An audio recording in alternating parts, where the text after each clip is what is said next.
Welcome to Eric Unscripted.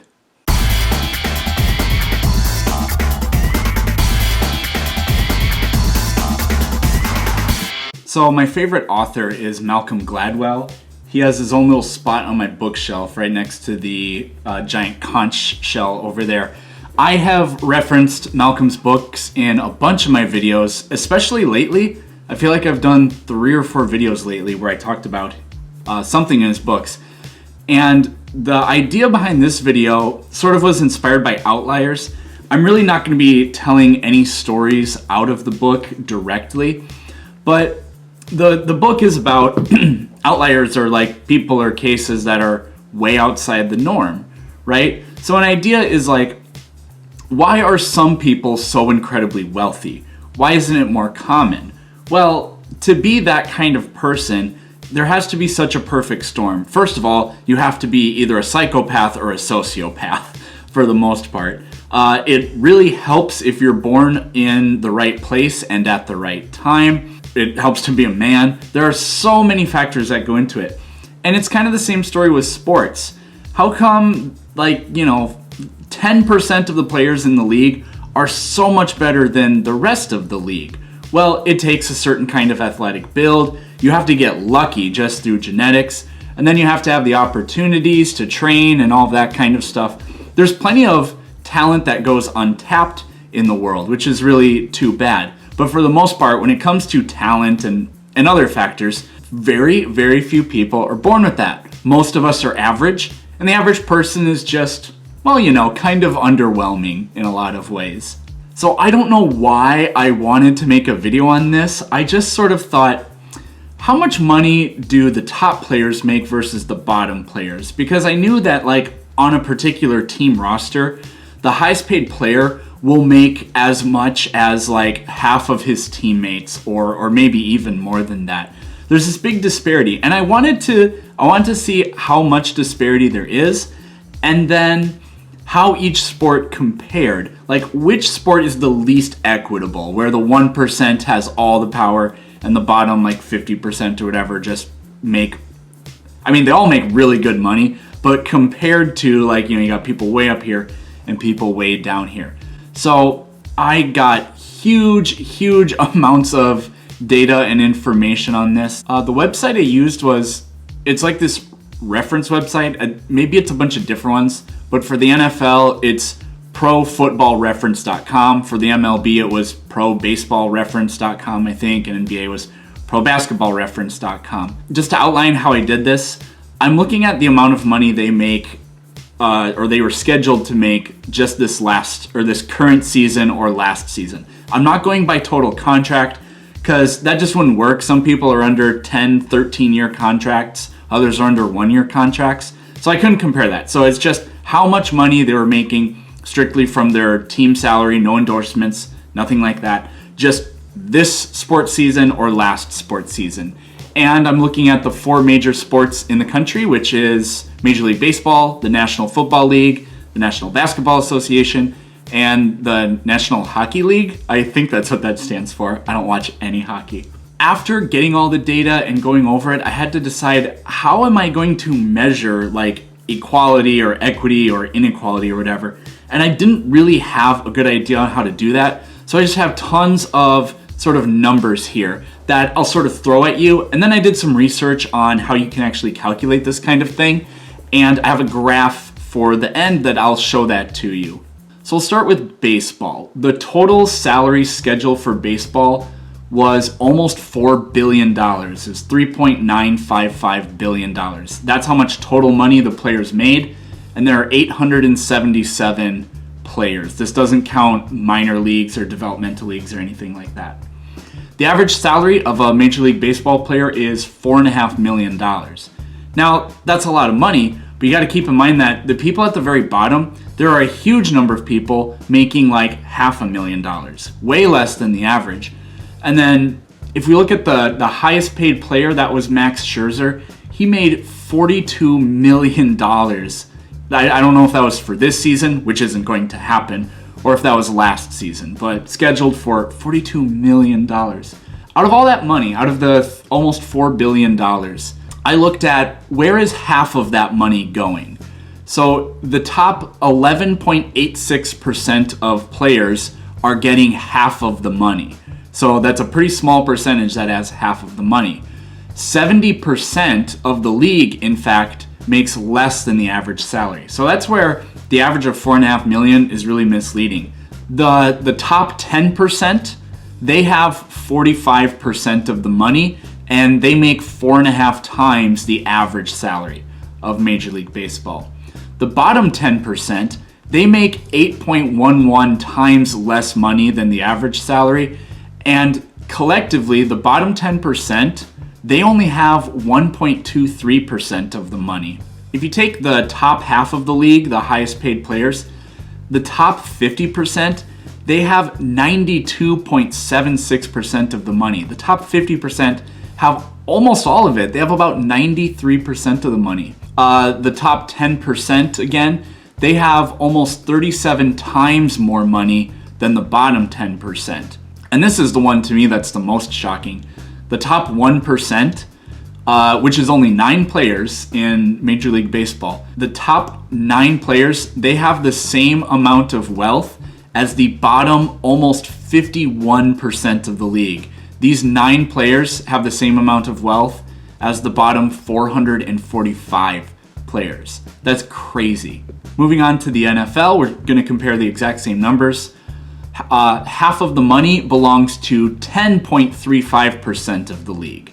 So an even smaller percentage of players have half the money, but as you'll see later, Major League Baseball is by far has the most income inequality. 76% of the league makes less than the average salary, which that's more than baseball too. But the NFL makes up for it in the bottom portions of the league. The top 10%, they have 49% of the money, which is even more money than the top 10% in baseball had. They make 4.9 times more than the average salary, which is even more than in baseball. But the bottom 10%, they make 3.76 times less than the average salary. That is significantly better than baseball, which was over 8 times less than the average salary.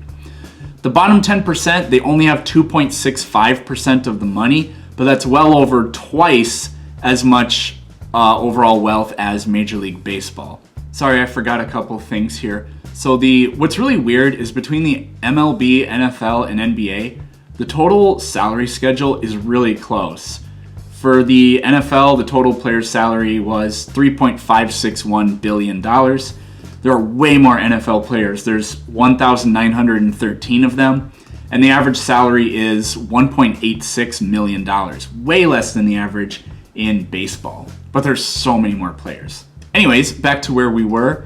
Now the top 50% of the NFL, they have 84.34% of the money. That's way it's a lot, but in the MLB it was almost 93%. So that money, people at the very top in the NFL have a huge amount of the wealth, but it gets more equally spread out as you go through the bottom ranks. The top 10% in baseball has 18.5 times more money than the bottom 10%. That means they're only half as powerful in terms of wealth as we saw in the MLB. And the top 1% in the NFL, which is only 19 players, they have the same wealth as the bottom 33%. So again, in MLB, the 1% was equal to 51% almost. In the NFL, I guess they have stronger unions. In MLB, there's no cap. There's no limit to how much you can pay a player. The NFL, I believe, does have a cap. I think basketball might, although actually maybe basketball doesn't. I'm really not sure. All right, switching over to the NBA, there are 466 NBA players, and in total, they were scheduled to make $3.754 billion. The average for the NBA is crazy. It's over $8 million for the average salary. In the NBA, half of the money goes to the top 15.5% of the league. So that's the biggest number we've seen so far by a pretty long ways. But the NBA, it is not very good if you're at the bottom of the league. 68% of the league makes less than the average salary. That's a much smaller number. Well, it's not that much smaller than baseball, but it's smaller than football. The top 10% of the league, they have 38% of the money. So that again is the smallest number we have seen. The top 10% makes 3.7 times the average salary. That's really comparable to the NFL. The bottom 10% makes over seven times less than the average salary. So that's twice as worse as we saw in the NFL. The bottom 10%, they have less than 1.5% of the money. In the NFL, they had 2.65% of the money. The top 50%, they have 87.1% of the money, which is pretty much right in between the NFL and the MLB. The top 10%, they have about 26 times more money than the bottom 10%. And the 1%ers, which is only 5 players for the NBA, the 5 highest paid players, they have as much money as the bottom 27% of the league. So that number is not as bad as we saw it's nowhere close to as bad as the MLB, but it's actually better than the NFL. But I still maintain that the NBA has a higher income disparity. Lastly, we have the NHL. Not nearly as popular. The total players' salaries came out to like $2.3 billion, which is more than I thought it would be. That's a lot of money. There's a lot of NHL players, 731. The average salary is $3.12 million. Anyways, the NHL is by far the most fair. Half the money goes to 20.52% of the league. Again, for MLB, half the money went to 12% of the players. In the NFL, it went to about 10% of the players. And then in the NBA, it went to 15.5% of the players.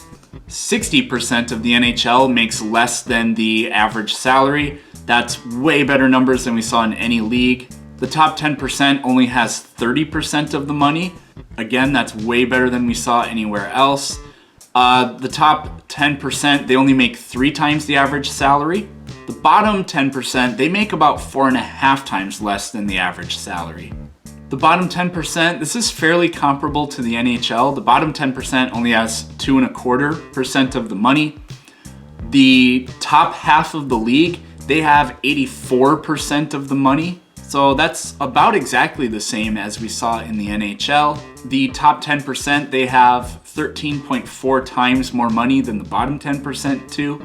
And the 1%ers, which is only 7 players, they have the same amount of wealth as the bottom 20%. So that number, 20%, that's much smaller than we saw in any other league. So the income is spread out much more evenly in the NHL compared to anywhere else.